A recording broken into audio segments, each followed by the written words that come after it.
Cuando atravesamos por la pandemia, todos debimos aprender a vivir en soledad. El aislamiento social y sin el ruido ni los afanes de la vida cotidiana, nos encontramos de repente en una situación en la que nos enfrentábamos a convivir con nosotros mismos. Esta situación ha dado lugar a que muchos viviéramos la experiencia de soledad, es decir, al sentimiento de que incluso en compañía de otros nos sentimos aislados y solitarios. Hoy hablaremos de la soledad y de por qué, paradójicamente, en nuestra sociedad individualista tenemos miedo de enfrentarla. De la mano del filósofo estoico Séneca, intentaremos resignificar el concepto de soledad para comprenderlo como un estado para el autocuidado y la vida buena. Exploraremos la idea de que la soledad es, ante todo, la oportunidad para hacerse amigo de uno mismo. La soledad es uno de los males de nuestra época. E intentamos conjurarla recurriendo a todos los medios y remedios posibles. Nos sumergimos en un frenesí de estímulos para olvidarnos de la soledad. Anhelamos la distracción, un panorama de visiones, sonidos, emociones y excitaciones en el que debe amontonarse la mayor cantidad de cosas posible en el tiempo más breve posible. El ser humano solo busca la satisfacción, sin experimentar en otros campos que pueden ser interesantes y engrandecedores, como la introspección y el autoanálisis. Pero la soledad siempre vuelve, nos acecha cuando bajamos la guardia porque no podemos escapar de nosotros mismos. Y cuando esos estímulos se apagan, cuando ya no estamos rodeados de personas, ni vemos la televisión, cerramos el libro y el móvil está apagado, nos quedamos a solas con nosotros mismos y lo que vemos, o quizá lo que no vemos, nos asusta o nos condena al aburrimiento más profundo. Por eso Séneca dijo que soledad no es estar solo, es estar vacío. No hay una única soledad. La soledad impuesta es aquella que no buscamos ni queremos y que se relaciona con sentimientos negativos de tristeza, melancolía o vacío interior. Ese tipo de soledad desata las mismas reacciones fisiológicas que el dolor, el hambre o la sed. Porque nuestro cerebro percibe que estar separados de la comunidad, aislados socialmente, es una emergencia. Si continuamos descendiendo en esa espiral de soledad y no aprendemos a disfrutar de nuestra compañía, es probable que terminemos en el pozo de la depresión. Sin embargo, la soledad elegida no es dañina, todo lo contrario. La soledad es una condición sine qua non para la introspección, para encontrarnos a nosotros mismos y clarificar nuestras ideas y sentimientos. Por eso Séneca también diferenció las soledades. Solemos custodiar a los angustiados y a los despavoridos para que no hagan mal uso de la soledad. Ninguna persona irreflexiva debe quedarse sola, en tales casos, solo planea los malos propósitos y teje tramas de futuros peligros para sí mismo o para los otros porque entran en juego sus deseos más básicos. La mente muestra el miedo o vergüenza que solía reprimir, estimula su audacia, agita sus pasiones y estimula su ira. Este filósofo creía que no todos pueden estar solos, o que no podemos estar solos en todas las circunstancias de la vida. Si somos maduros, gozamos de un buen equilibrio mental y tenemos un mundo interior rico, disfrutar de nuestra propia compañía nos hará felices porque podemos mantener el control y discernir lo que es bueno para nosotros. Sin embargo, si estamos atravesando por un periodo de altibajos emocionales que nos impiden distinguir lo beneficioso de lo dañino, es mejor contar con esa mirada externa que nos ayude a poner todo en perspectiva. En las Cartas a Lucilio, Séneca narra que Cratz, discípulo del mismo Estilbón, viendo a un hombre que ambulaba retirado, le preguntó qué hacía solo. Este le contestó: no estoy solo, camino conmigo mismo. A lo que Cratz respondió: ten cuidado, porque vas en compañía de un mal hombre. Así Séneca llama la atención sobre el hecho de que nunca estamos completamente solos, porque cuando cae el armazón social, cuando nos quedamos sin estímulos con los cuales entretenernos, o narcotizarnos, nos quedamos con nosotros mismos. Y si nos sentimos solos en esos momentos, significa que estamos en mala compañía. La experiencia de la soledad implica una desconexión de las personas para sumergirnos en un estado de inhibición social que nos obliga a mirar en nuestro interior. A veces, esa mirada hacia adentro puede asustar porque no nos gusta lo que vemos o simplemente no nos resulta demasiado interesante. Esa, sin duda, es la peor soledad porque nace de un vacío irremisible donde la paz interior no tiene cabida. Sentirse vacío es una sensación extraña e incómoda. Algunas personas la perciben como una especie de entumecimiento emocional e intelectual donde sienta casa el aburrimiento. No cabe duda de que la sensación de vacío no es agradable. Es probable que nos sintamos insatisfechos, confundidos y hasta molestos. Sin embargo, intentar llenar ese espacio con estímulos exteriores solo profundizará aún más el agujero interior, condenándonos a una soledad no elegida. Pero en la sociedad actual, es muy común escuchar sobre el miedo a estar solos. Hoy veremos cómo surge ese temor y las formas de afrontarlo. El miedo a la soledad es un tipo de malestar relativamente frecuente entre las personas que no acostumbran a aprender sobre sí mismas y su mundo interior. Las personas comienzan a sentir el peso de la soledad, pero este sentimiento es un fenómeno en el que las emociones y las ideas acerca de lo que puede pasar en el futuro se combinan formando un círculo vicioso de temores y sentimientos de indefensión. Ahora hablaremos de cómo surge el miedo a la soledad, y lo que podemos hacer para superarlo. El miedo a la soledad es básicamente una emoción. ¿Podemos controlar esa emoción? ¿De dónde nacen las emociones dañinas? Existen 4 tipos de emociones y autoanalizándote, mediante la introspección podrás descubrir cuál de ellas es la que te provoca el miedo a no tener nadie a tu lado. Las emociones primarias también se conocen como emociones básicas, y son las emociones que experimentamos en respuesta a un estímulo. Para Paul Ekman, las emociones básicas son 6: tristeza, felicidad, sorpresa, asco, miedo e ira. Todas ellas constituyen procesos de adaptación, y en teoría, existen en todos los seres humanos, independientemente de la cultura en la que se hayan desarrollado. Por otro lado, hay que tener en cuenta que el hecho de que un fenómeno o rasgo psicológico se dé de manera universal en todas las sociedades humanas no significa que sea parte de nuestros instintos, ni que sea expresión de nuestros genes. Existen universales culturales, que a pesar de que históricamente se han dado en todos los grupos humanos, en determinados contextos desaparecen. Volviendo a los tipos de emociones básicas, hemos visto que es posible describir unas 6 a partir de los patrones comportamentales de las personas. Algunos estudios recientes concluyen que no son 6 las emociones básicas, sino que son 4. Las emociones secundarias son un grupo de emociones que siguen a las anteriores. Por ejemplo, cuando experimentamos la emoción básica de miedo, después podemos sentir las emociones secundarias de amenaza o enfado, dependiendo, claro está, de la situación que estemos viviendo.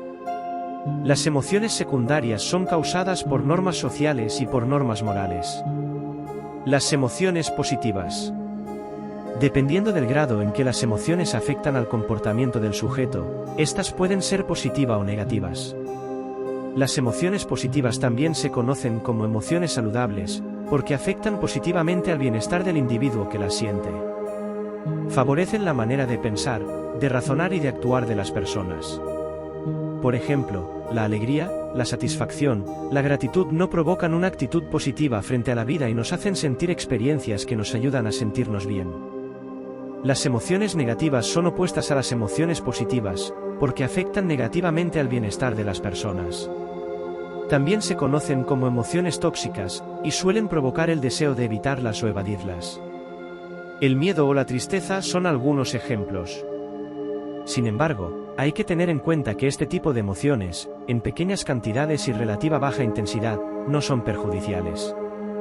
De hecho, forman parte del proceso de aprendizaje, ya que gracias a ellas nuestra memoria emocional nos ayuda a recordar las consecuencias que tienen ciertas conductas, o exponernos a ciertos contextos. Las emociones ambiguas se conocen también como emociones neutras, puesto que no provocan ni emociones negativas ni positivas, ni saludables ni no saludables. Por ejemplo, la sorpresa no nos hace sentir ni bien ni mal. La existencia de estas emociones deja claro que somos animales complejos, y que nuestras experiencias presentan muchos matices. Algunos autores también han hecho referencia a las emociones estáticas, que son aquellas que se producen gracias a distintas manifestaciones artísticas, como por ejemplo, la música o la pintura. Muchas veces no nos damos cuenta de la importancia de la educación emocional. En las escuelas, por ejemplo, están más preocupados por enseñarnos a ser buenos profesionales, y dejan de lado el convertirnos en personas emocionalmente inteligentes y emocionalmente sanas. La inteligencia emocional ha demostrado ser una herramienta básica para nuestra salud mental y es, sin duda, una forma de empoderarnos frente a la vida, de convertirnos en personas mucho más preparadas para el día a día. La inteligencia emocional es un término que se hizo famoso gracias a Daniel Goleman, y desde entonces muchas investigaciones han afirmado que es positiva no solo para nuestra vida cotidiana, sino que en el trabajo, el deporte e incluso la educación, es altamente eficaz y aporta muchos beneficios para el rendimiento. Volviendo al miedo, lo primero que hay que tener claro es que, siempre que se habla de las causas de determinado problema emocional, necesariamente estamos simplificando una realidad muy compleja. ¿Cuáles son los elementos más relevantes a la hora de entender cómo surge el miedo a la soledad? Veámoslo. En primer lugar, cabe destacar la importancia de la ansiedad como fenómeno involucrado en el miedo a estar solo. La ansiedad es un estado que nos lleva a ponernos en modo alarma, es decir, a reaccionar rápidamente ante cualquier señal de peligro o de riesgo de perder algo. A diferencia del simple temor, en la ansiedad nuestra mente trabaja de manera activa llevándonos a imaginar cosas malas que podrían ocurrir.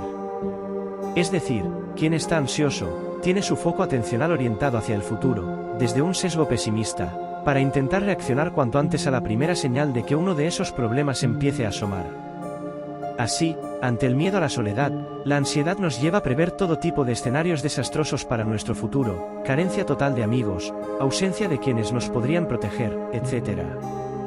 A la vez que sentimos ese miedo a quedarnos solos, con el paso del tiempo también vemos que ese estado de ansiedad no sirve para solucionar el problema.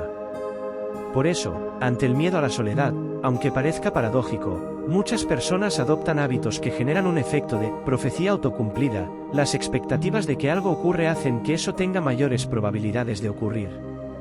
Esto puede suceder de varias formas diferentes. Por un lado, algunas personas creen estar predestinadas a no contar con relaciones afectivas o amorosas relevantes, y ese sentimiento de indefensión las lleva a adoptar un estilo de vida muy solitario, en el que intentan encontrar formas de gratificación en una vida caracterizada por el aislamiento social. Por el otro, algunas personas adoptan una mentalidad en la que los demás se convierten en instrumentos para un fin, no quedarse solo. También hay predisposiciones de tipo biológico, para que surja el temor a la soledad. Por ejemplo, las personas cuyos genes las predispongan a sufrir más ansiedad tienen mayores posibilidades de sentir miedo a la soledad, pero esto no implica que estén condenadas a sufrir por eso siempre. Debemos distinguir el miedo a la soledad de las fobias. La fobia a la soledad, o eremofobia, hace que quien la desarrolla sufra crisis en las que su nivel de ansiedad se eleva rápidamente, hasta el punto de tener dificultades para controlar los propios actos. En cambio, el miedo a la soledad de tipo difuso y no fóbico no tiene este componente de súbita elevación de la ansiedad hasta un punto muy extremo. Eso sí, hay algo que ambos tipos comparten: los pensamientos catastróficos acerca de lo que ocurrirá en el futuro a causa de esa soledad a la que se teme. Los estoicos, por sus ideas, se encontraban en su época, más cercanos al budismo. El budismo y taoísmo llaman el camino medio, existencia entre los extremos de la indulgencia producida por la gratificación de los instintos y la mortificación de la vida en la más absoluta pobreza material y soledad. El desapego entre el cuerpo y la mente debía conducirse sin buscar el padecimiento gratuito. Coincidencia o no, las filosofías de vida clásicas compartieron lo básico con el zoroastrismo de Asia Central y el pensamiento oriental.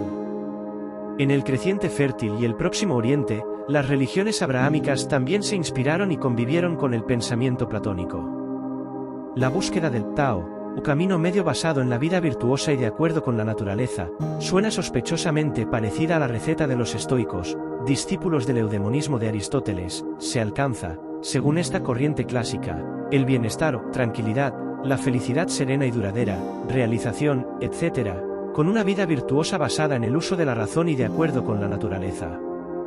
En la Grecia clásica, se produjo un cisma entre pensamientos relacionados. Sócrates criticaba la sociedad, que corrompía a los jóvenes con las delicias de la gratificación de los instintos. Mientras tanto, Aristóteles definió a los humanos como animales sociales. La soledad y la contemplación propulsan este bienestar introspectivo, en cualquier caso, sea practicando la contemplación y el estudio en sociedad, o viviendo ajenos a ella. Lao Tse, Zhuangzi, Heráclito, Epicteto, Marco Aurelio, Rousseau, Wordsworth, en todos ellos, la receta del bienestar duradero es coincidente. Introspección, uso de la razón como virtud y vida de acuerdo con la naturaleza. Filosofías de vida y creencias compartían en la antigüedad una receta: el uso de la meditación, la contemplación, el ascetismo y la reclusión, entre otras técnicas introspectivas, o de mirada interior, para avanzar en el conocimiento interior. Para la filosofía clásica, este conocimiento introspectivo conducía a la felicidad, el bienestar, la tranquilidad u objetivos similares, se relacionaba con el misticismo o algún tipo de elevación espiritual. El logro y elegancia de Sócrates consiste en su síntesis del origen del bienestar humano y cómo conseguirlo. El secreto de la felicidad, ya ves, no se encuentra en buscar más, sino en desarrollar la capacidad de disfrutar menos. Para Sócrates, el cultivo introspectivo, aprender, conocerse a uno mismo cada vez mejor, es una condición suficiente para el bienestar duradero. El conocimiento puede adquirirse, y también la virtud, que a su vez se adquiere con la introspección. Mirar hacia adentro es, dice Sócrates, y a través de su discípulo Platón, y lo mismo ocurre con el alumno de este último, Aristóteles, y las escuelas filosóficas posteriores, arete, o conocimiento, virtud, bondad, bienestar, luz. Por el contrario, evitar la contemplación o el pensamiento crítico interior conduce a la ignorancia, para Sócrates sinónimo de maldad, mezquindad, desperdicio, vida a la deriva.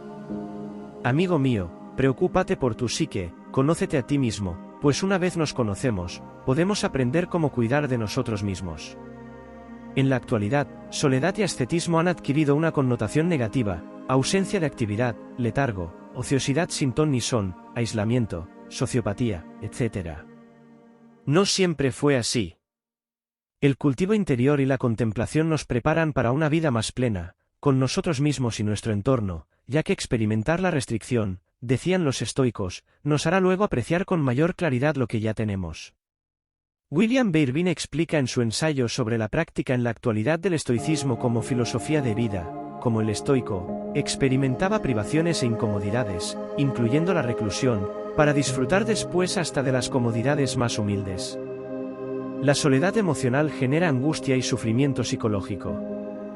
Es sentirnos vacíos a pesar de tener pareja, sobre todo al percibir que no hay apoyo, validación ni reciprocidad. La soledad emocional puede ser devastadora. Al fin y al cabo, como bien sabemos, uno puede estar acompañado pero sentirse profundamente solo al no experimentar aprecio, atención, reciprocidad y esa conexión auténtica que genera calma y bienestar. Todos necesitamos de ese apoyo honesto y significativo con el que sentirnos parte de algo o de ese alguien al que amamos. El escritor británico Julian Barnes nos explicaba en su libro Niveles de vida que pocas cosas pueden ser más dolorosas que la soledad no elegida. Así, según él, no hay nada comparable al dolor emocional que puede experimentarse al perder a alguien o al percibir que ese ser a quien queremos no nos corresponde. Es un estado donde poco a poco nos volvemos invisibles. No solo para los demás, no solo para ese universo social habitado por individuos que de pronto no nos ven o no nos aprecian. En el momento en que los otros no nos ven, también nosotros empezamos a percibirnos invisibles y experimentar esa angustia psicológica que nos lleva al abismo de la depresión. Afrontar y manejar la soledad emocional puede ser más complicado que trabajar la soledad social. No estamos hablando de aislamiento, a veces, ni tan solo tenemos a una persona con dificultades en cuanto a sus habilidades sociales. Se trata de un tipo de realidad psicológica más profunda y delicada. Por otro lado, son muchos los que consideran la soledad como una epidemia que se está instaurando no solo en las personas mayores. Nuestros niños y adolescentes también sufren esa angustia emocional al percibir que las amistades que establecen no son significativas, y que no cuentan con esa dimensión tan básica en el ser humano, la confianza. Veamos no obstante que enfoques mentales y estrategias pueden ayudarnos en estos casos. La experiencia de la soledad implica una desconexión de las personas para sumergirnos en un estado de inhibición social que nos obliga a mirar en nuestro interior. A veces, esa mirada hacia adentro puede asustar porque no nos gusta lo que vemos o simplemente no nos resulta demasiado interesante. Esa, sin duda, es la peor soledad porque nace de un vacío irremisible donde la paz interior no tiene cabida. Sentirse vacío es una sensación extraña e incómoda. Algunas personas la perciben como una especie de entumecimiento emocional e intelectual donde sienta casa el aburrimiento. No cabe duda de que la sensación de vacío no es agradable. Es probable que nos sintamos insatisfechos, confundidos y hasta molestos. Sin embargo, intentar llenar ese espacio con estímulos exteriores solo profundizará aún más el agujero interior, condenándonos a una soledad no elegida. Ese vacío suele provenir de una falta de sentido en la vida, por supuesto, de la pérdida de la conexión con uno mismo. Cuando se vive demasiado volcado hacia el exterior, se pierde el vínculo con el interior. Entonces corremos el riesgo de extraviar nuestra voz, de mirar dentro y descubrir que no hay nada interesante a lo cual asirse. ¿Cuál es el antídoto? Ante todo, conocerse a sí mismo. No es casual que ese fuera el imperativo grabado en las puertas del templo de Apolo en Delfos. El segundo paso imprescindible es alimentar nuestro mundo interior. Solo cuando dejamos de escapar de nosotros mismos, podemos asegurarnos de que nunca más estaremos solos. Gracias por acompañarnos hasta el final. Cuéntanos qué opinas la soledad, si te es insoportable o por el contrario, si disfrutas tu tiempo a solas. Te estaré leyendo. Deja un me gusta, suscríbete al canal y activa las notificaciones.